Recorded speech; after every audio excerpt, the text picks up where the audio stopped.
ఇప్పుడే ఒక వీడియో చేశాను, అది ఆల్రెడీ అప్లోడ్ చేశాను. దీనికి ముందు ఇదే వీడియోని మళ్ళీ అప్లోడ్ చేశాను. అప్లోడ్ చేసిన తర్వాత మధ్యలో 0.51 సెకండ్స్ దగ్గర వాయిస్ పోయింది. అది ఎందుకు పోయిందో తెలీదు. 12 minutes వీడియో చేశా, అది వాయిస్ పని చేయకపోవడం వల్ల సేమ్ కంటెంట్ మళ్ళీ మాట్లాడడం స్టార్ట్ చేస్తాను. ఇప్పుడు ఇంకొంచెం ఫన్నీగా, ఇంకొంచెం స్ట్రాంగ్గా చెప్తాం. ఈ వీడియో చూసే వాళ్ళకి ఇది క్లియర్ కట్ అప్డేట్స్ ఉంటాయి, ఏం జరుగుతుంది బిగ్ బాస్ హౌస్లో, ఈరోజు ఎపిసోడ్లో ఏం ఉండబోతుంది, దాంతోపాటుగా బిగ్ బాస్ బజ్ ప్రోమో ఎలా ఉండబోతుంది, బిగ్ బాస్ బజ్ది ఫస్ట్ వీక్లో బిగ్ బాస్ బజ్ చూసా. ఫస్ట్ దాని గురించి మాట్లాడి తర్వాత అప్డేట్స్లోకి వెళ్దాం. క్యాప్టెన్సీ టాస్క్ ఎవరయ్యారు, అసలు ట్విస్ట్లు ఏంటి, దాని వెనక జరిగిన డ్రామా ఏంటి, బిగ్ బాస్ ఏ రకంగా క్యాప్టెన్ని కావాలని కోరుకుంటున్నారు, దీని వెనక బ్యాక్గ్రౌండ్లో ఇలాంటి టాస్క్లు పెట్టేటప్పుడు ఎలా జరుగుద్ది అనే ఇంపార్టెంట్ అప్డేట్స్ చెప్తాను. ఈ వీడియో మొత్తం చూస్తే మీరు బాగా సాటిస్ఫై అవుతారు. ఉడాలి కరెక్టరా నువ్వు చెప్పింది ఇంతుందా అని. సో ఇప్పుడు ఫస్ట్ వీక్లో సృష్టి వర్మ గారి బజ్ వీడియో చూశాను. చూసి కూడా వీడియో చేయలేకపోయా, చేసేదానికి అక్కడ ఏమీ లేదు, నాకు అక్కడ ఏమీ నచ్చలేదు. శివాజీ గారు కూడా ఏం అడగలేకపోయారు, ఎందుకంటే సృష్టి వర్మ దగ్గర కంటెంట్ లేదు. దాంతోపాటుగా అది కొంచెం బోర్ ఫీలింగ్ అయ్యేటట్టే ఉంది. ఆయన అగ్రెసివ్గా ఏం మాట్లాడలేదు. మరి ఫస్ట్ వీక్లోనే అలాగే ఉంటారా, మళ్ళీ మనీష్ దాంట్లో కూడా అలాగే ఉంటారో తెలియదు.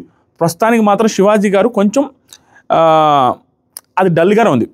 మోస్ట్లీ నేనేమంటున్నానంటే ఆ డల్గా ఉండడానికి సృష్టి వర్మ గారి దగ్గర కంటెంట్ లేనప్పుడు ఎంత పెద్ద శివాజీ గారు అయినా కూడా ఏం అడగలుగుతారని.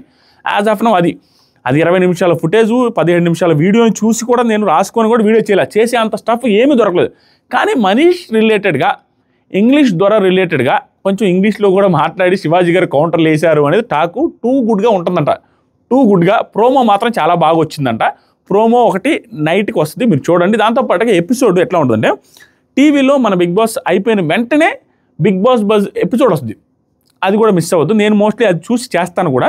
సో సెకండ్ ఎపిసోడ్ నుంచి అయినా శివాజీ గారు మనల్ని ఇంప్రెస్ చేస్తారా, బిగ్ బాస్ బజ్ మనల్ని ఇంప్రెస్ చేస్తుందా లేదనేది చూద్దాం. ఇది Bigg Boss buzz related update.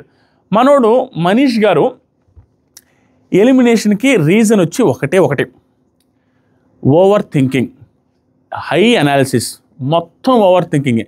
నేను కూడు తినేటప్పుడు అవతల వాళ్ళు కూడు గురించి ఎవరైనా మాట్లాడుకుంటుంటే నన్ను అన్నట్టే. నేను యాపిల్ తినేటప్పుడు అతనికి యాపిల్ అయిన మాట ఎక్కడైనా పడుతుంది, నేను యాపిల్ తింటున్నా కాబట్టి నన్ను అది అంటున్నారు. నేను బాత్రూమ్కి వెళ్ళినప్పుడు, నేను బాత్రూంలో కూర్చుంటున్నప్పుడు అవతల వాళ్ళు ఎదురుగా ఎక్కడో బాత్రూమ్కి వెళ్ళాలి అని బాత్రూమ్ అనే మాట వినపడితే వీడేంటి బాత్రూమ్కి వెళ్ళి ఇంత దూరం ఉన్నాడు, ఏం చేస్తున్నాడు లోపల, ఇంకేమైనా చేస్తున్నాడని నా గురించి వేరే తప్పుగా అర్థం చేసుకుంటున్నారు అనేటట్టుగా ఓవర్ అనాలిసిస్ మనోడిది ఉంటుంది. ఈ ఓవర్ అనాలిసిస్ వల్లే మనీష్ గారు ఎలిమినేట్ అయ్యారు. ఇది అప్డేట్, ఇది ఆల్రెడీ తెలుసు, స్టిల్ ఇది చెప్తున్నా, బజ్ రిలేటెడ్గా వచ్చింది కాబట్టి. ఇప్పుడు క్యాప్టెన్సీ టాస్క్ నిన్న జరిగింది, ఆదివారం ఎపిసోడ్లో. అంటే ఆఫ్టర్నూన్, ఉదయాన్నే సాటర్డే ఎపిసోడ్ షూట్ జరుగుతుంది. మధ్యాహ్నం 2-2:30 నుంచి నాగ్ సార్ మళ్ళీ వచ్చి లంచ్ బ్రేక్ తీసుకుని వచ్చి సండే ఎపిసోడ్ షూట్ చేస్తారు. సో ఈ మధ్యలో నాగ్ సార్ వచ్చిన తర్వాత నాగ్ సార్ సమక్షంలోనే టాస్క్ జరిగింది. నేనేమనుకున్నానంటే మండే నామినేషన్కి ముందు పెడతారేమో అనేసి అనుకున్నా, కానీ నాగ్ సార్ ముందే జరిగింది. మంచి ఫిజికల్ టాస్కే జరిగింది. ఆ టాస్క్లో కూడా ఇష్యూలు ఉన్నాయి, గొడవలు ఉన్నాయి, కాంట్రవర్షియలు ఉన్నాయి, పెద్ద డ్రామా ఉంది. ఫస్ట్ ఈ డ్రామా గురించి మాట్లాడదాం. వెరీ ఇంట్రెస్టింగ్ టాపిక్ ఇది, మీకు అర్థమయ్యేటట్టు పోస కూర్చున్నట్టు చెప్తా. ఫస్ట్ ఏదైనా ఒక టాస్క్ జరిగితే ఆ టాస్క్లో ఎదురుగా సంచాలకుని పెట్టి ఆ సంచాలక డెసిషన్ ప్రకారం జరిగితే అది కొంచెం 99.999% ఫెయిర్గా జరిగే అవకాశం ఉంది. ఎలా అంటే ఆ సంచాలకు ఒకవేళ రాంగ్ చేయొచ్చు, రైట్ చేయొచ్చు, వీళ్ళు ఆర్గ్యూ చేయడానికి ఉంటుంది, సంచాలకు బేస్ మీద ఉంటుంది, వీళ్ళు కొట్టుకుంటారు, అక్కడ క్లారిటీ వచ్చేస్తుంది. ఇంకొక రకం టాస్క్లు ఉన్నాయి, దాంట్లో 60-40% అనమాట. ఒక 40% అన్ఫెయిర్ కూడా జరగచ్చు. ఈ అన్ఫెయిర్ని 100% అన్ఫెయిర్గా మనం ట్రీట్ చేయకూడదు. ఎలాంటి అన్ఫెయిర్ అంటే, ఇది ఒక బజర్ పెట్టి బజర్ సిస్టంతో జరిగే టాస్క్లు అన్నీ కూడా బిగ్ బాస్ చేతిలో ఉంటుంది మొత్తం. బిగ్ బాస్ అక్కడ పర్టికులర్ టైంలో బజర్ ఎప్పుడు కొట్టాలి అనే దాని మీద డిపెండ్ అయి ఉంటుంది. ఎగ్జాంపుల్ ఒకటి ఇస్తాను. ఆదిరెడ్డి పక్కనే సోదిరెడ్డి, మేమిద్దరం ఒక పర్టికులర్ టాస్క్ ఆడుతున్నాం. ఆ టాస్క్ ఏంటంటే, పర్టికులర్ పనిని సమ్ ఎక్స్ వర్క్, అంటే ఇప్పుడు ఎగ్జాంపుల్కి ఎదురుగా ఉన్న గ్లాసుని మీరు పరిగెత్తుకుంటూ పోయి పట్టుకొని ఒకే గ్లాస్ ఉంది, మీ ఇద్దరిలో ఒకరు పోయి పట్టుకోవాలి, దాన్ని మీరు లాక్కోవచ్చు, పీక్కోవచ్చు. తర్వాత బజర్ కొట్టే టైంకి ఎవరి చేతుల్లో ఉందో వాళ్ళు ఈ టాస్క్ విన్నారని బిగ్ బాస్ అనౌన్స్ చేశారు అనుకో. సో ఆదిరెడ్డి సోదిరెడ్డి, ఫస్ట్ ఆదిరెడ్డి పట్టుకున్నాడు, ఆదిరెడ్డి కాడి నుంచి లాక్కోవచ్చు కాబట్టి సోదిరెడ్డి లాక్కున్నాడు, ఆదిరెడ్డి లాక్కున్నారు, అంతా లాక్కున్నారు. 10 సార్లు వాడు 10 సార్లు లాక్కున్నారు. అంటే 10 సార్లు వీడు విన్ అయ్యే ఛాన్స్, 10 సార్లు వీడు విన్ అయ్యే ఛాన్స్ కూడా ఉంది లాక్కున్నప్పుడు. ఎందుకు? ఆ 10 సార్లు ఏ ఒక్కసారి బజర్ కొట్టినా ఎవడి చేతుల్లో ఉంటే వాడు విన్నర్. అంటే ఎవడి చేతుల్లో ఉన్నప్పుడు వాళ్ళు చూస్తూనే బజర్ కొడతారు, ఎవడి చేతుల్లో ఉన్నప్పుడు అక్కడ బజర్ కొడితే ఆడు ఆ టాస్క్ విన్ అవుతుంది. ఇది పర్ఫెక్ట్ ఎగ్జాంపుల్. మీకు అర్థమైందా? ఇక్కడ ఏం జరుగుతుందంటే, నువ్వు ఎంత ఆడినా అవతలోడు బజర్ కొట్టాల. ఎందుకంటే నీ దాకా వచ్చినప్పుడు ఎంతసేపు 3 సెకండ్లు 5 సెకండ్లు 10 సెకండ్లు అటు పట్టుకొని ఇట్ట ముడ్డి వెనక తిప్పి అటు తిప్పి ఎన్ని చేసినా అవతలోడు బజర్ కొట్టకపోతే అవతలోడు చపక్కన లాక్కొని 1 సెకండ్ అవగానే బజర్ కొట్టాడు అనుకో, అవతలోడే క్యాప్టెన్ అవుతాడు, అవతలోడే విన్ అవుతాడు. సో బజర్ రిలేటెడ్ టాస్క్లు అన్నీ కూడా అన్నీ వాళ్ళ చేతుల్లో ఉంటాయి. వాళ్ళు ఏది చేయాలనుకుంటే అది చేస్తారు. That is the biggest drama అని కూడా మనం పిలవచ్చు. ఇది కూడా అన్ఫేర్గా చేస్తారంటే నేను అన్ఫేర్గా అనట్లే, వాళ్ళు కొట్టే బజర్ని బట్టి ఉంటుంది. ఒక్కోసారి ఏంటంటే వాళ్ళ బజర్ నెక్స్ట్ లెవెల్లో ఇంట్రెస్టింగ్గా ఉండడానికి అవతలోడు ఈడు ఓడిపోతే నెక్స్ట్ లెవెల్లో వీళ్ళు ఫైట్ బాగుంటుంది అన్నప్పుడు ఆ బజర్గా కొట్టే అవకాశం ఉంటుంది. అలాంటి సిచ్యువేషన్స్ వస్తాయి. ఇప్పుడు నేను ఈ పాయింట్ ఎందుకు చెప్పినంటే, మొన్న మీరు అబ్జర్వ్ చేశారా, ఈరోజు టాస్క్ కూడా బజర్ రిలేటెడ్ జరిగింది, క్యాప్టెన్ అయింది ఎవరైనా కూడా చెప్తాను. మొన్న డెమాన్ పవన్ క్యాప్టెన్ అయింది చూసారా రంగు టాస్క్, ఆ రంగు టాస్క్ కూడా బజర్ రిలేటెడ్ టాస్కే. దాంట్లో కూడా మీరు అబ్జర్వ్ చేస్తే ఫస్ట్ 2 లెవెల్లో వదిలేస్తే 3rd లెవెల్లో ఇమాన్యుయల్ వర్సెస్ డెమాన్ పవన్ జరిగింది. వీళ్ళిద్దరిలో మీరు అబ్జర్వ్ చేస్తే లాస్ట్ వరకు ఇమాన్యుయల్ గెలిచేశాడు. డెమాన్ పవన్కి టీషర్ట్ మొత్తం పులి అవతలేశాడు. ఇమాన్యుయల్కి మోస్ట్లీ చాలా చోట్ల ప్యాచ్లుగా ఉంది, గ్యాప్లు ఉంది, మనోడే క్యాప్టెన్ అవుతాడు అన్న సెన్స్ క్రియేట్ అయింది. కానీ లాస్ట్ మూమెంట్లో అంటే ఏంటి, అప్పటిదాకా ఫైట్ చేసి గీట్ చేసి పూసుకొని రాసుకొని అన్ని చేసినా ఇమాన్యుయల్కి తక్కువ ఉండి డెమాన్ పవన్కి ఎక్కువ ఉన్నప్పుడు వాళ్ళు బజర్ కొట్టలేదు. బజర్ వాళ్ళ చేతిలో ఉంటుంది. అప్పుడు బజర్ కొడితే ఇమాన్యుయల్ క్యాప్టెన్, అప్పుడు ఏం కొట్టరు. ఎందుకంటే బజర్ ఎన్ని నిమిషాలు కొడతారనే రూల్ ఏం లేదు, వాళ్ళకి నచ్చినప్పుడు కొడతారు, సిచ్యువేషన్ బట్టి కొడతారు. ఇప్పుడు ఇమాన్యుయల్కి తక్కువ ఉన్నప్పుడు కొట్టకుండా కరెక్ట్గా వచ్చేది డెమాన్ పవన్ పైన కూర్చొని డబ్బా అతని కింద పడంగానే పూసేసిన వెంటనే బాగా ఎక్కువగా ఇమాన్యుయల్కి ఉంది అన్నప్పుడు బజర్ కొట్టారు. అప్పుడు ఇంకొక కొంచెంసేపు గ్యాప్ ఇస్తే ఇమాన్యుయల్ కూడా వెళ్ళి అతనికి ఇంకా పొలవచ్చు, ఆ గ్యాప్ ఇవ్వలేదు, బజర్ కొట్టారు. నా పాయింట్ బజర్ చేతిలో ఉంటుంది. ఎందుకు, ఆల్రెడీ అక్కడ రీతు చౌదరి భవానీని పంపించేసింది. ఆల్రెడీ అక్కడ రీతు చౌదరి దానికి ముందు డెమాన్ నువ్వు ఈసారి క్యాప్టెన్ అవ్వు అనేసి అనింది. రీతు చౌదరి సగం తిన్న చాక్లెట్ తీసుకొచ్చి అతనికి పెట్టింది. ఆ తర్వాత అక్కడ నువ్వే క్యాప్టెన్ అవ్వాలి, ఇతనే బెటర్, అందరికంటే ఇతనే బెటర్, ఎందుకంటే ఇతను నా మాట వింటారు, నా వెనకే ఉంటాడు, అంట్లు దొమ్మేటప్పుడు కూడా పర్యవేక్షణ బాగుంది అనేసి కంటెండర్ సెలక్షన్లో కూడా రీతు చౌదరి మాట్లాడింది. ఇన్ని చేసినప్పుడు బిగ్ బాస్ 360 యాంగిల్లో పైనుంచి చూసి ఆ పక్కన బజర్ ఎవరి దగ్గర కొడతారు, ఎవరి దగ్గర కొడితే స్టఫ్ వస్తుంది నెక్స్ట్ వీక్స్లో, ఎవరి దగ్గర కొడితే ఇష్యూలు జరుగుతాయి అన్నప్పుడు డెమాన్ పవన్కి తక్కువ ఉన్నప్పుడే కొడతారు బజరు. అలా కొట్టారు అనేది నా పాయింట్. ఇప్పుడు ఇది ఒకటి, ఇదే డ్రామాలు అంటే బజర్ రిలేటెడ్ టాస్క్లన్నీ కూడా వాళ్ళ చేతిలో ఉంటాయి అనేది నేను చెప్పాలనుకున్నాను. ఇప్పుడు ఈ పర్టికులర్ రోజు ప్రోమో కూడా వచ్చింది, మీకు అర్థమై ఉంటుంది. టాస్క్లు పెట్టాడు క్యాప్టెన్సీకి, దాంతోపాటుగా ప్రతిసారి సండే ఫండే ఉంటుంది, కానీ ఈసారి సండే ఫండేతో పాటు కొన్ని గొడవలు కూడా క్రియేట్ చేసి వదిలేశాడు బిగ్ బాస్. ఇది ఎందుకని నాకు అనిపిస్తుంది అంటే, లాస్ట్ వీక్ నామినేషన్స్ చూస్తే పర్టికులర్గా ఒక వ్యక్తి మీద దాడి చేస్తారు, భరణి గారు హరీష్ గారు అందరూ అదే nomination reasons, simple safest reasons. కానీ ఈ వీక్ కూడా అదే జరిగితే ఇంకా అక్కడ ఏముంది, ఒకవేళ ఇక్కడ ఏదైనా ఇష్యూలు క్రియేట్ చేసి వీళ్ళు కానీ పంపించేశారు అనుకోండి, ఆల్రెడీ శనివారం చాలా ఇష్యూలు క్రియేట్ చేశారు. నాకు sir Rithu Chowdary issue create చేశారు, ప్రియా గారు సంచాలక్ గారు రాంగ్ అన్నట్టుగా క్రియేట్ చేశారు, ప్రియా గారికి సుమన్ గారికి పెట్టారు, ప్రియా గారికి తనుజ గారికి పెట్టారు, తర్వాత సరికి శ్రీజాకి వేరే వాళ్ళకి పెట్టారు, ప్రతి ఒక్కరికి ఇష్యూలు క్రియేట్ చేసి వదిలేశారు, గొడవలన్నీ చేశారు. అంటే వీళ్ళందరూ మిస్టేక్స్ ఉన్నాయి, మిమ్మల్ని మోసం చేశారు, మిమ్మల్ని అన్యాయం చేశారు అన్న సెన్స్లో క్రియేట్ చేశారు. రీతు చౌదరి హౌస్ మొత్తానికి బ్యాట్ చేశారు. ఇన్ని క్రియేట్ చేసిన తర్వాత సండే కూడా కొన్ని ఇష్యూలు క్రియేట్ చేస్తారు. అదేంటంటే మోస్ట్ బోరింగ్ పర్సనాలిటీ ఎవరు హౌస్లో అనగానే ఆల్మోస్ట్ అందరూ ఫ్లోరా ఆల్మోస్ట్ అందరూ ఫ్లోరా అన్న తర్వాత దీంట్లో కూడా ఒక యాంగిల్ ఏంటంటే ఫ్లోరా గారికి సింపతి వచ్చే అవకాశం ఉంది. అక్కడ జైల్లో నిలబెట్టి బోరింగ్ ఎవరు జైల్లో నిలబెట్టాలి, దాన్ని బట్టి ఏమనిపిస్తుంది, ఎక్కువ బోరింగ్ అని ఎవరికైతే వస్తుందో వాళ్ళని 1 డే జైలుకు పంపిస్తారనేది మనకు క్లారిటీ వస్తుంది. ఇక్కడ ఫ్లోరాకి ఇచ్చేటప్పుడు అందరికంటే ఎక్కువ చేసిన క్యాండిడేట్ ఎవరంటే శ్రీజ గారు. సింపుల్, వెళ్ళి నువ్వు ఎవరు బోరింగ్ అని చెప్పచ్చు. నాకు తెలిసి అందరూ కూడా ఫ్లోరానే అంటారు అనగానే, నాకు సార్ ఎందుకమ్మా నీకు అందరి గురించి పోయి అనగానే సారీ సార్ అని చెప్పి ఇస్తారు. ఒక్క తనుజ గారు యాజ్ పర్ ద ప్రోమో మాత్రం హరీష్ గారు బోరింగ్ పర్సనాలిటీ సార్, ఒక పక్క మూలలో కూర్చొని ఉంటారంటే ఆయన మూల పురుషుడమ్మా. ఈ సీజన్ చూడండి, నాకు సార్ పంచులు కానీ ఇమీడియట్గా స్పాంటేనియస్గా వస్తున్నాయి. ఇది అయిపోయింది. క్యాప్టెన్సీ టాస్క్ నాకు సార్ ముందు జరిగింది. ఆ టాస్క్ ఏంటంటే ఇది కూడా బజర్ రిలేటెడే. ఎవరు క్యాప్టెన్ అవుతారో నేను చెప్తాను. 4 టైర్లు ఇస్తారు. ఈ రోజే ఎందుకు పెట్టారనేది కూడా క్లారిటీ ఇస్తాను. ఈ రోజు పెట్టకుండా మండే కూడా పెట్టచ్చు. ఈ రోజు ఎందుకు పెట్టారంటే, ఈరోజు మనీష్ ఉన్నాడు కాబట్టి, మనీష్ కూడా క్యాప్టెన్సీ కంటెండర్లో ఉన్నాడు కాబట్టి, మనీష్ లేకుండా 3 పెట్టేదానికంటే మనీష్ వెళ్ళే టైంలో మనీష్ క్యాప్టెన్సీ ఆడి పంపిస్తే అయిపోద్దని. ఒకవేళ మనీష్ గెలిస్తే ఎలా రావడాలంటే, మనీష్ గెలవడానికి బజర్ ఊరి చేతుల్లో ఉంది, అది ఆలోచించాలి మీరు. మనీష్ ఎంతసేపు అని పట్టుకుంటాడు, నేను అది టాస్క్ ఏంటో చెప్తా. ఒకవేళ మనీష్ గెలుచున్న ఓట్లు తక్కువ వచ్చినాయి కాబట్టి పంపించేస్తారు, అది ఇంకా హైలైట్ అయి ఉండదు. ఇప్పుడే 4 టైర్లు ఇచ్చారు. ఎదురుగా ఉన్న బాక్స్లో పెట్టాలి. స్క్వేర్ షేప్ బాక్సులు ఉంటాయి, పరిగెత్తుకుంటే వెళ్ళి దాంట్లో పెట్టాలి బజర్ కొట్టగానే. ఎండ్ బజర్ వరకు ఆ బాక్సుల్లో ఎండ్ బజర్ వరకు ఎవరు ఉంటారో వాళ్ళు ఉండి, ఎవరైతే బజర్లో పెట్టలేకపోయారో, ఎండ్ బజర్ లోపల బాక్స్లో పెట్టలేకపోయారో టైర్, వాళ్ళు ఎలిమినేటెడ్ ఆ రౌండ్ నుంచి. ఎదురుగా 3 బాక్సులు ఉంటాయి, 4 టైర్లు పెట్టాలి.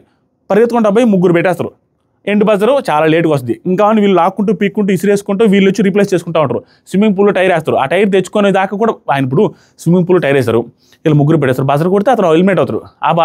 ఆ టైర్ వేరే వాళ్ళు ఉండొచ్చు కదా, అతను వెళ్ళి టైర్ తెచ్చుకొని మళ్ళీ ఇతను లాగేసి ఇతను పెడతారు. మళ్ళీ లాస్ట్ సెకండ్లో ఎవడైతే అక్కడ పెట్టున్నారో వాళ్ళు బజర్ కొట్టే దాన్ని బట్టి ఉంటుంది. సో ప్రతి రౌండ్కి ఒక రౌండ్ అవుతారు, లాస్ట్కి 2 మిగులుతారు. వాళ్ళిద్దరికి ఒకే బాక్స్ పెడతారు, 2 టాస్క్ పెడతారు. అప్పుడు కూడా మీరు ఆలోచించండి, ఒకే టైర్ ఉంది, 2 టైర్లు ఉన్నాయి కదా, ఈ టైర్ తీసేసి పక్కన పెట్టేసి అతను తెచ్చుకున్న లోపల ఈ టైర్ పెట్టుకుంటూ ఉంటారు. ఈ టైర్ జరుగుతూనే ఉంటుంది, ఆ కంటిన్యూస్ ప్రాసెస్. వాళ్ళు ఎప్పుడు బజర్ కొడితే అప్పుడు అవుట్, అప్పుడు క్యాప్టెన్ అవుతాడు. ఇప్పుడు ఏం జరిగిందని మనకు వచ్చిన అప్డేట్స్ అంటే, ఫస్ట్ రౌండ్లో ఇమాన్యుల్ అవుట్ బజర్ కొట్టేదాన్ని బట్టి, నెక్స్ట్ రౌండ్లో మనీష్ అవుట్, లాస్ట్ రౌండ్లో ఎవరుంటే బాగుంటుంది, భరణి గారు అండ్ డిమాన్ పవన్ ఉంటే బాగుంటుంది. ఫైట్ చేసుకున్నారు. డిమాన్ పవన్ పెట్టినప్పుడు బజర్ కొట్టారు. So Demon Pawan is the next captain of Bigg Boss season 9. ఇక డిమాన్ పవన్ అప్రిషియేట్ చేయదగ్గ విషయం ఏంటంటే, ఈరోజు గెలిచి సొంత కాలం మీద స్వతహాగా అతనే ఆడి, నిన్న కూడా అతనే ఆడాడు, ఈరోజు ఆడాడు, గెలిచాడు, క్యాప్టెన్ అయ్యాడు. ఇవంతా పక్కన పెడితే మోస్ట్ అప్రిషియేట్ చేయాల్సిన తగ్గ విషయం ఏంటంటే, ఉడాల్ గాండి నాకు ఇప్పుడు అనాలిసిస్లో వచ్చిన మాట ఏంటంటే, అరే డిమాన్ పవన్ ఎంత గ్రేట్ రా, ఎంత మంచి పర్సనాలిటీ రా అన్న ఫీలింగ్ వచ్చింది. ఎక్కడ తెలుసా, డిమాన్ పవన్ లాస్ట్ వీక్లో ఏం జరిగింది చూడండి, ఎంత మంచి పాయింట్ ఇది. లాస్ట్ వీక్లో డాన్సర్లు వచ్చేసి జింగ్ జింగ్ జింగ్ చికాక్ అనేసి టీషర్ట్ ఇప్పి చూపించిన తర్వాత, అక్కడ బొమ్మ ఉన్న తర్వాతే అతను కూడా షాక్ అయిపోయింది ఎలిమినేషన్ అని. ఆ స్టేజ్ దాకా వెళ్ళి వచ్చాడు, ఎలిమినేట్ అవ్విపోయారా స్వామి, ఇంక లేదు మనకి నీళ్ళు డెస్పరాను అనే సిచ్యువేషన్ దాకా వెళ్ళి, నేనే ఎలిమినేట్ అవుతున్నాను, నాకు ఓట్లు పడట్లేదు, నాది ఎవరికి నచ్చట్లేదు అనే సీన్ అతనికి అర్థమైంది. తర్వాత క్యాప్టెన్ అయ్యాడు. క్యాప్టెన్ అయిన తర్వాత మనసులో ఏముంటుంది, అయ్యా ప్రస్తుతానికి సేఫ్ అయ్యా, లేకపోతే ఈ వీక్ వెళ్ళిపోయామేమో, లాస్ట్ టైం డేంజర్ జోన్ దాకా వెళ్ళా కదా అనే ఫీలింగ్ ఉన్న టైంలో ఈ క్యాప్టెన్సీ మనకి ఇమ్యూనిటీ ఇస్తుంది అనేసి అనిపించి క్యాప్టెన్సీ వచ్చేసి హ్యాపీగా ఉంటారు కదా. ఆ టైంలో క్యాప్టెన్సీ మీద నిందలు పడి మీరు ఆడిన విధానం కానీ, ఆ అమ్మాయి సపోర్ట్తోని ఆ అమ్మాయి ఫేక్గా సంచాలక రాంగ్ చేయడం వల్ల నీకు వచ్చింది అని బ్లేమ్స్ పడిన తర్వాత ఆ ధైర్యానికి ఒప్పుకోవాలా. లాస్ట్ వీక్లో లాస్ట్ దాకా వెళ్ళి వచ్చిన వాడిని ఈ టైంలో క్యాప్టెన్సీ బిగ్ బాస్ రివోక్ చేయమల్లా నేనే రివోక్ చేసుకుంటానని చెప్పిన విషయానికి హ్యాట్స్ ఆఫ్ చెప్పాలి. ఎందుకంటే తను డేంజర్ జోన్లో ఉండి ఈ వీక్ సేవ్ అవుతాడేమో ఇమ్యూనిటీతో అనుకున్న వ్యక్తి, నేనేమైనా పర్లేదు నిజాయితీగా ఉండాలనేసి అతను రివోక్ చేయమని చెప్పాడు చూసారా. ఎందుకంటే నెక్స్ట్ వీక్ డేంజర్ జోన్ కదా, నామినేషన్లో ఉంటాడు కదా, అతను లాస్ట్ డేంజర్ దాకా వెళ్ళొచ్చాడు కదా. దట్టు ఏంటి, క్యాప్టెన్సీలో రాంగ్ చేసావు, మీ ఇద్దరి పులిహోర యాంగిల్, అతను చాక్లెట్ తిని నోట్లో పెట్టేది, ఇవన్నీ టెలికాస్ట్ చేశారు కదా. అక్కడ టెలికాస్ట్ చేసినప్పుడు ఏమో పులిహోర యాంగిల్ రాంగ్ వచ్చినట్టుంది, ఇది రాంగ్ అనిపిస్తుంది, ఆ అమ్మాయి ఏమో నన్ను క్యాప్టెన్ చేయాలని చూసినట్టుగా అన్ని ఫ్రేమ్ అయినాయి, నాకు సార్ చెప్పేదాన్ని బట్టి చూస్తే నేను నెగిటివ్ అయి ఉంటానేమో, ఇవన్నీ అంచనా వేసుకున్నా నెగిటివ్ అయినా పర్లేదనేసి, తను ఎలిమినేట్ అయినా పర్లేదనే సెన్స్లో కావాలంటే మళ్ళీ గెలవచ్చని అది క్యాప్టెన్సీని వదిలేసుకున్న విధానం సూపర్. అందుకే దేవుడు కూడా ఆశించాడు, దేవుడు కూడా ఆశీర్వదించారు, బిగ్ బాస్ టీం కూడా ఆశీర్వాదాలు ఇచ్చింది. క్యాప్టెన్సీ టాస్క్ పెట్టారు, డిమాన్ పవన్ మళ్ళీ క్యాప్టెన్ అయ్యాడు, which is well deserved. He is very deserved for the captaincy. కానీ బిగ్ బాస్ కూడా ఆలోచించింది ఏంటంటే, క్యాప్టెన్సీ వచ్చిన తర్వాత మనోడు బిహేవియర్ ఎంత మారిందో చూసారా. సంజన గారి విషయంలో, అరే సంజన గారి మీద నువ్వు రూడ్గా బిహేవ్ చేసావంటే గోవర్ధన నీకు గోరోజనం ఎక్కువైంది అని అనిపించింది. ఎందుకంటే సంజన గారికి ఇతనంటే చాలా ఇష్టం, స్వీట్ తమ్ముడు, స్వీట్ పర్సన్ అంటారు. ఆ తర్వాత క్యాప్టెన్సీ కంటెండర్ని సెలెక్ట్ చేయమని బిగ్ బాస్ కన్ఫెషన్ పిలిచి ఆవిడ చెబితే వన్ ఆఫ్ ది క్యాప్టెన్సీ కంటెండర్స్లో ఆవిడని ఆయన్ని సెలెక్ట్ చేశారు. మంచి పర్సన్, నాకు తోడుగా ఉంటాడు, నేనంటే ఇష్టం అతనికి, నాకు కూడా అతను క్లోజెస్ట్ పర్సన్ అని ఆవిడ సెలెక్ట్ చేసి నీకు అవకాశం ఇచ్చిన వ్యక్తిని నువ్వు చిన్న విషయానికి సంచాలకగా, నువ్వు క్యాప్టెన్ అయిన తర్వాత చిన్న విషయానికి అక్కడ నువ్వు అందరి ముందు రూడ్గా, ఆవిడ ఏజ్లో పెద్ద ఆవిడ రూడ్గా మాట్లాడొచ్చా? క్యాప్టెన్ అయిన తర్వాత నేను నైట్ ఎపిసోడ్ ఎంత రూడ్గా మాట్లాడు, అది బ్యాడ్. ఇలాంటిదే కన్ను వద్దని చెప్పేసి ఏమన్నా క్యాప్టెన్ అవ్వడానికి ఏమన్నా సపోర్ట్ చేశారేమో, సపోర్ట్ ఇన్ ద సెన్స్ ఆ బజర్ దాంట్లో సపోర్ట్, అది 100% సపోర్ట్ అన్ను. అక్కడ స్టఫ్ని బట్టే వస్తుందిలేండి, ఎవరు వస్తే బాగుంటుంది అనేది ఒక 1-2% వాళ్ళు డిఫరెన్స్ చూపిస్తారు. ఇప్పుడు అది జరిగిందనమాట. ఇతను క్యాప్టెన్ అయ్యాడు, ఇదే విధంగా పొగరు చూపిస్తాడా, కొంచెం బాగుంటాడా, రితు చౌదరికి మొత్తం అప్పచెప్పేస్తాడా వైస్ కెప్టెన్గా, లేకపోతే రితు చౌదరికి వర్క్ ఇస్తాడా లేదా అనేది ఇంట్రెస్టింగ్ థింగ్. ఇక్కడ ఇంకొక ఇంట్రెస్టింగ్ థింగ్ ఏంటంటే, మీరు అందరూ అర్థం చేసుకోవాల్సింది, కామనర్స్లో మీరు కామెంట్ చేయాలి. అందరూ కామనర్స్ ఇప్పుడు టెనెంట్స్ అయ్యారు కదా, టెనెంట్స్లో ఏ వర్క్ ఎవరికి ఇస్తే బాగుంటుంది అనేది మీరు టెస్ట్ చేయండి. కామెడీ సెన్స్లో పెట్టండి. కామెడీ సెన్స్లో ఏ వర్క్ ఎవరికి, ప్రియా గారికి బాత్రూమ్ కడిగేదిద్దామా, శ్రీజ గారికి బాత్రూమ్లు కడిగేదిద్దామా, ప్రియా గారికి అంట్లు దోమేదిద్దామా, శ్రీజ గారికి అంట్లు దోమేదిద్దామా, హరీష్ గారికి ఫ్లోర్ క్లీనింగ్ ఇద్దామా, అసలు ఏది ఇస్తే బాగుంటుంది, బట్టలు ఉతికే డ్యూటీ ఎవరికి ఇవ్వాలి, అవన్నీ కామెంట్స్ చేయండి, చూద్దాం. ఈ డ్యూటీలన్నీ మారబోతున్నాయి. ఇక్కడ డిమాన్ పవన్ కూడా క్యాప్టెను టెనెంట్స్లో ఉన్నాడు, ఇది డిఫరెంట్ యాంగిల్. టెనెంట్స్లో ఉండి క్యాప్టెన్, టెనెంట్స్లో ఉన్నప్పటికీ ఇతను ఓనర్గా ఆల్రెడీ వెళ్ళిపోతాడు లోపలికి. ఇప్పుడు ఇతను వీళ్ళకి సపోర్ట్ చేస్తాడా లేకుంటే వాళ్ళకి సపోర్ట్ చేస్తాడా అని చూడాలి. ఇక్కడ డిఫరెన్సెస్ ఎలా వస్తాయంటే మానిటర్ ఎవరికి ఇస్తారు, అక్కడ రితుకి ఏమైనా ఇస్తాడా, దాని తర్వాత ఇక్కడ వీళ్ళు ఉండే వాళ్ళకి వర్క్లు ఎలా అసైన్ చేస్తాడనేది చూడాలి. గుడ్గా ఉండబోతుంది ఎపిసోడ్స్. సీజన్ కూడా భయంకరంగా లేసింది. కొత్తగా ఎవరైతే చూస్తున్నారో ఎఫర్ట్స్ నచ్చితే, మాట్లాడే విధానం నచ్చితే, మీలాగే మీకు అనిపించినట్టే నాకు అనిపిస్తుంది అనే ఫీలింగ్ ఎవరికైతే వస్తుందో సబ్స్క్రైబ్ చేయండి. వీడియో నచ్చిన చోట, నా ఒపీనియన్స్ మ్యాచ్ అయిన చోట వీడియోని లైక్ చేయండి. Thank you so much. Love you all. Comment సెక్షన్లో ఫస్ట్ కామెంట్లో ఇన్స్టాగ్రామ్ లింక్ ఉంది, ఇన్స్టాగ్రామ్లో ఫాలో అవ్వండి. ఇన్స్టాగ్రామ్లో స్టోరీలోకి వెళ్ళి చెక్ చేస్తే బ్రాడ్కాస్ట్ ఛానల్ లింక్ అక్కడ ఉంటుంది. దాని మీద జాయిన్ బటన్ మీద క్లిక్ చేస్తే జాయిన్ అవ్వచ్చు. 2,10,000 మంది ఉన్నారు. బిగ్ బాస్ అప్డేట్స్ అక్కడ అప్డేట్ చేస్తూ ఉంటారు. దాంతోపాటుగా లైవ్ స్ట్రీమింగ్ జరుగుతున్నప్పుడు ఏదైనా ఒక గొడవ జరిగింది అనుకోండి, మీరు ఎక్కడ కాసుకొని ఉంటారు. బిగ్ బాస్ లైవ్ 24 గంటలు నాలాగా చూడలేరు కదా, పని బాట లేకుండా చూడాలని కష్టం. కానీ పెద్ద గొడవ జరుగుతున్నప్పుడు మీకు ఆ బ్రాడ్కాస్ట్ ఛానల్లో కానీ ఈ కామెంట్ సెక్షన్లో ఉన్న బ్రాడ్కాస్ట్ ఛానల్ కిందే వాట్సాప్ ఛానల్ లింక్ కూడా ఉంది. అక్కడైనా కూడా మీరు వెళ్ళి మీకు మెసేజ్ కూడా వస్తుంది, ఫైట్ జరుగుతుంది చూస్తూ చూడండి. అప్పుడు టైం మీకు కానీ ఫ్రీగా ఉంటే వెళ్ళి చూడొచ్చు కూడా. Thank you so much. Love you all. Bye. Subscribe చేయండి.